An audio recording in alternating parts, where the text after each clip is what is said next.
So here we go, guys. Mick here from I Can't Tell. Back another kick-ass beer review. I haven't done a beer review for a little while, so I'm going to do a battle review. So, battle of the Aussie wheat ale. So a little while ago, there was a few social media posts put out in regards to one of the biggest conglomerates, one of the biggest takeover companies, being Asahi Beverages, was going to run quite a, I guess, probably 3 or 4 that I've noticed so far, of their takeover breweries for their Aussie wheat ale. So we've got, I'll put the 3 of them up here, but I will also call them out. We've got Green Beacon Brewing Company, their Mollyhawk Aussie wheat ale, the Mountain Goat Beer Aussie wheat beer, and the Matilda Bay Aussie wheat ale as well. So yep, once again the picture right there, give you an idea what the labels look like. We probably do an individual label show as we go through them, so I'll just get them poured up. We can discuss the different aromas, the look of the beer in the glass, and obviously the taste. Now, coming out of the same sort of, I guess you could say out of the same stables, I'm not expecting a hell of a lot of difference between these beers. The Matilda Bay one, maybe, it's probably the only beer that sort of stipulates the possibly the malt and the hops that have gone into it, and that's on the can statement. So I'll get these poured up. It is raining here tonight. Hopefully it's not making too much issues on the sound. But that's the Green Beacon right there. We'll pour that one up. Now, my favourite Aussie wheat ale is actually from up the Armidale, Tamworth area, and that is the Welder's Dog Australian wheat ale. It's actually a really nice beer. So this one is the Mountain Goat Aussie wheat beer. We'll just get them poured up, and as we're sort of tasting them, we'll read what's on the can.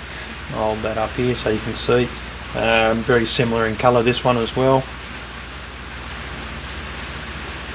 They pretty much all state that they're can condition. Well, I know the Matilda Bay one is unfiltered and unpasteurised all Australian wheat. This is the one that I can tell that's can condition. It's got a lot more of a hiss and a lot more of bit of kickback once you open it, and it had a lot more pressure in the can as well.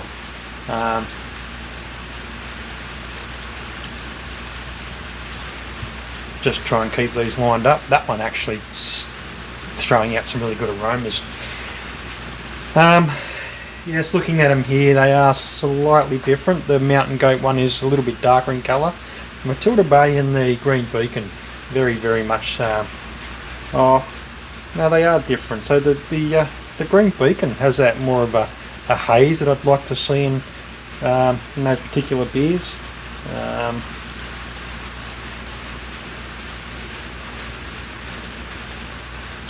Yeah, definitely. I will get a photo and also throw that up there, and you can see them, each beer in front of their corresponding cans. And so straight up, we'll go into the appearance. As we've seen, this is the Green Beacon. It has that more of a sort of pale straw, but also a lot more of a hazy look about it. So what it says on the can: the Mollyhawk, during the golden age of that sail round Cape Horn, was the ultimate test of character. On an annual mission to supply Aussie wheat to Europe, countless sailors took on the challenge during the Great Grain Race. Those that survived were known as the Mollyhawks. 1.3 standard drinks, which gives us around about the 4.5% ABV. It's packed full of Aussie wheat, naturally hazy and super pale aromas and flavours, juicy tropical fruit and fresh citrus. So we get a little bit of a story on that can there. Yeah, once again, it's brewed and canned by Green Beacon, which is a part of the Asahi Beverages company. Aroma.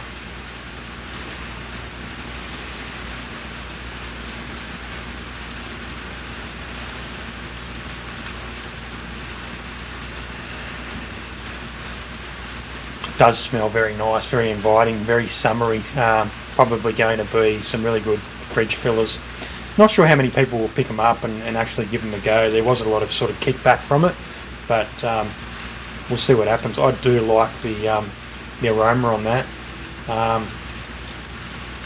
Has that real grainy, sort of very wheaty, sort of slight horse blanket, I guess you could say.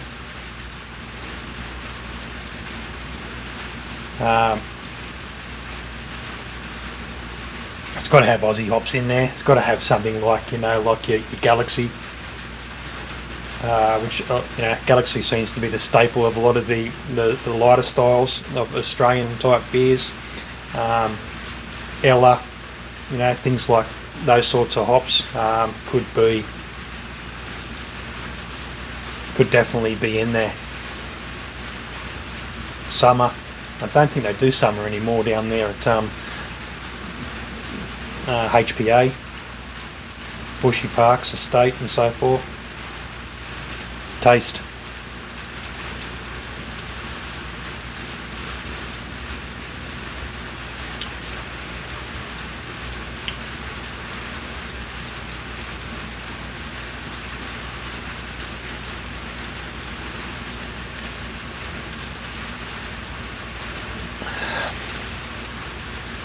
That's actually really nice. Does give me a real sort of a tick and a reminder of what, because it has been a little while since I've had the Welder's Dog. So Green Beacon, a good start. The aromas are great. The colour's great. I really like the colour, the haziness. That's a natural type of haziness that you're going to get, obviously from the wheat, higher presence of wheat.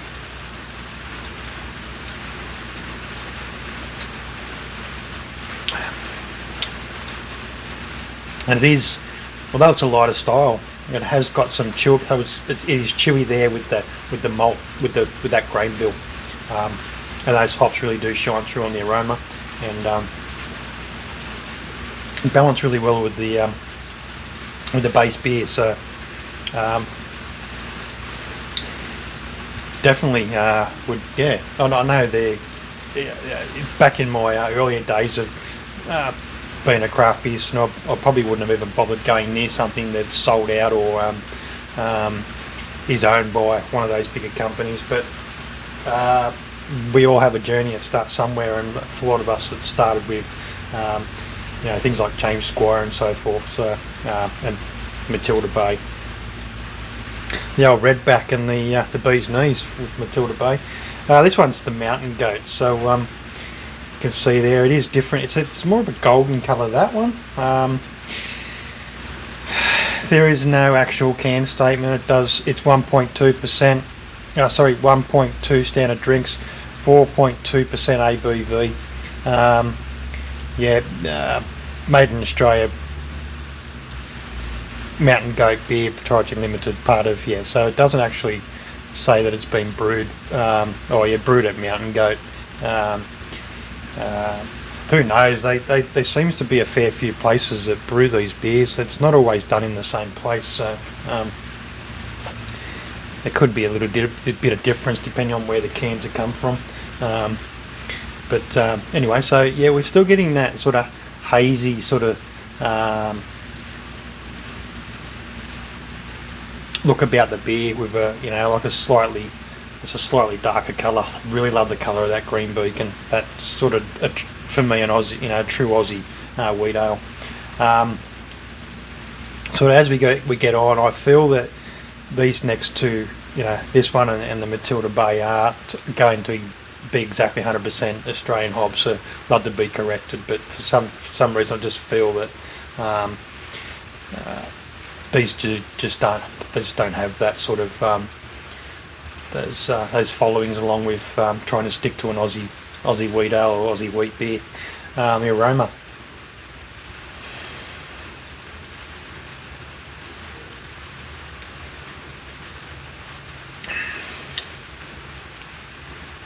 Not picking up a hell of a lot, but what I am picking up is sort of melon.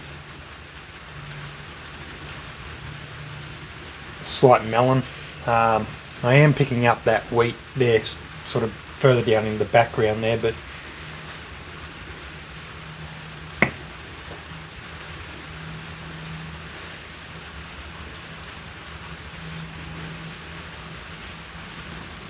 slight pawpaw and melon. Taste.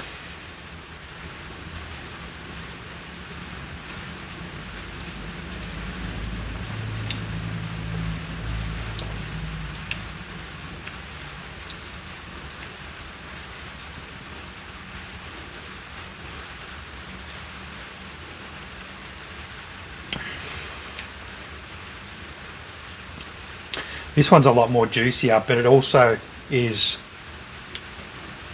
has more of a drier feel on the palate, and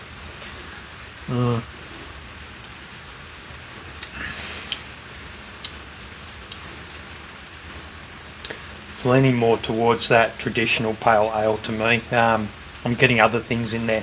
I'm still picking up that wheat, that bigger sort of percentage of wheat, but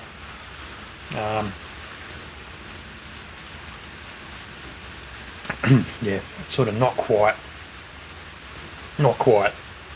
Green Beacon so far is probably the closest to my favourite from Welder's Dog.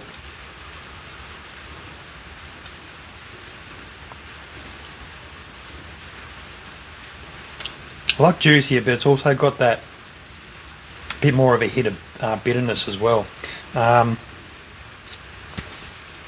No sort of real mention of IBUs on this one. I'm guessing it's probably got a lower IBUs associated with the hops and the grain bill. That brings us on to the Matilda Bay Aussie wheat ale, fresh, lively and hazy. It is also slightly different in colour. Very, very slight difference between the Mountain Goat and the Matilda. A huge difference between the Green Beacon and the other ones as well. So far on colour and flavour, and pretty much all round, I'm picking this the Green Beacon one. Green Beacon do some the Windjam of one of the the iconic Green Beacon beers. Anyway, aroma.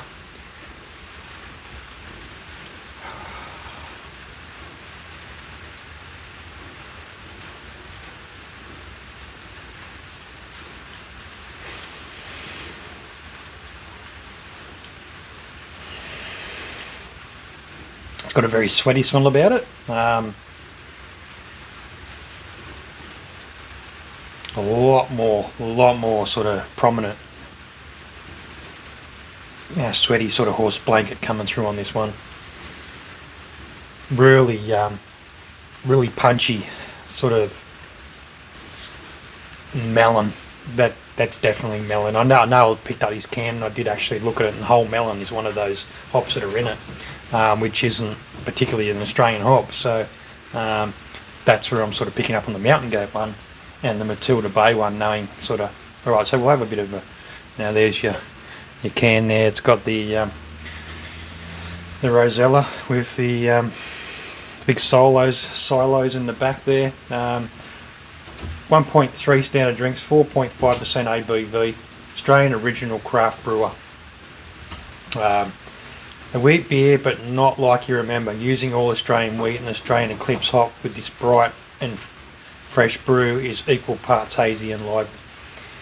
Tangerine flesh, Seville orange and silky full wheat with subtle bitterness and a crisp type finish. No need for a slice of lemon. So they've got an addition of orange in here. So there's Seville orange, tangerine flesh. Is that just a descriptor of a flavour and aroma coming from the Eclipse? I'm not 100% sure. So malt used is Australian rolled wheat, Australian wheat malt and Australian barley malt. Hops used are whole melon, Hirschbrucker and Australian Eclipse. So yes, you got the whole melon and also the Hirschbrucker. So one of those sort of well-known, I guess you could say they're slightly noble, the Hirschbrucker. Do have Hirschbrucker growing here in one of the gardens. The aroma is mojito lime, ripe tangerine and fresh cut grass. Is 12 IBUs, 8 EBCs, best enjoyed 2 to 4 degrees. Once again, brewed across Australia by Matilda Bay Brewing, so across various different breweries under the license of Asahi Beverages. So that's that one. In for the taste.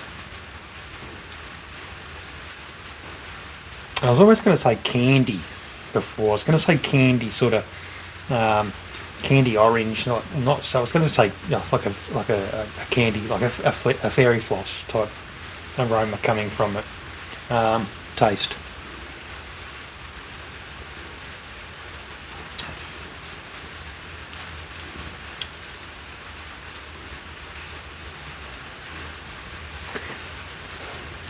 Okay, so as a can, very candy-like. As the can statement says, it is not exactly like we remember. It's not traditional Aussie wheat ale. It sort of had me more interested than it did the others, but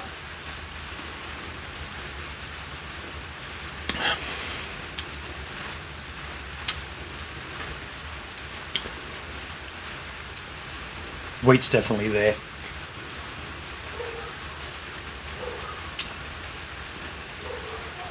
The orange is definitely there. It's subtle. It's subtle in what it should be. It's very subtle in anything close to or remotely close to an Aussie wheat ale for me. And I'd have to say the sorry, excuse me, the Green Beacon, the Molly Hawk Aussie wheat ale is the takes it. It is 100% straight down the line. This is definitely more on the traditional side. This is exactly what I want. If I can pick up a can that says Aussie wheat ale, that's exactly what I want to taste, see, and smell. Don't get me wrong; these other two are still quite nice, and this one for the difference. But at least they've been truthful about the spin on the actual beer. So it's far from where I want it to be.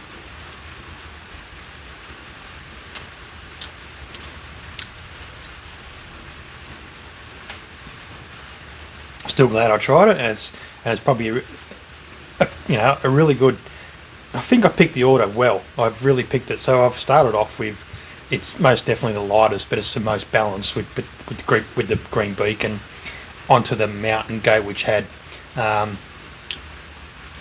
everything, had a trace, it's got everything going for it, but it's still got something in there that I feel is not quite Australian, and I think that's down the lines of the hops, and then the Matilda Bay. So it is, I don't know how I've managed to do it, but I think I've absolutely smashed it and have them in the right order. I've not had these beers before. I didn't plan on picking these beers up at any stage, but it's something I wanted to do for a while. Like I've eyed them off at the local bottle shop, and I thought I probably should do a battle of the wheat ales from one of the licensed, under licensed brewing of these three companies. There's probably one or two more out there I'm not 100% sure of, but I think I've nailed it down the line. Yeah, that's exactly how I would score them.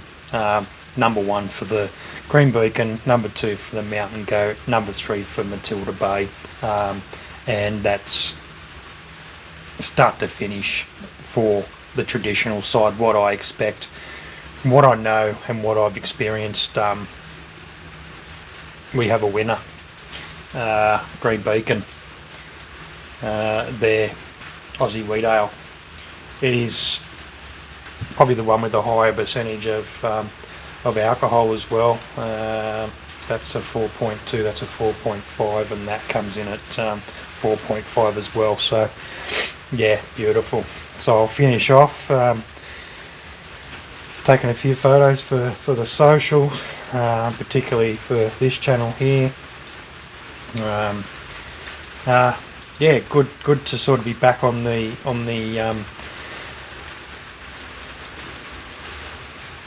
beer tasting side of things, the reviews. Don't forget, there is a side project happening with Unicorn Brewing Project.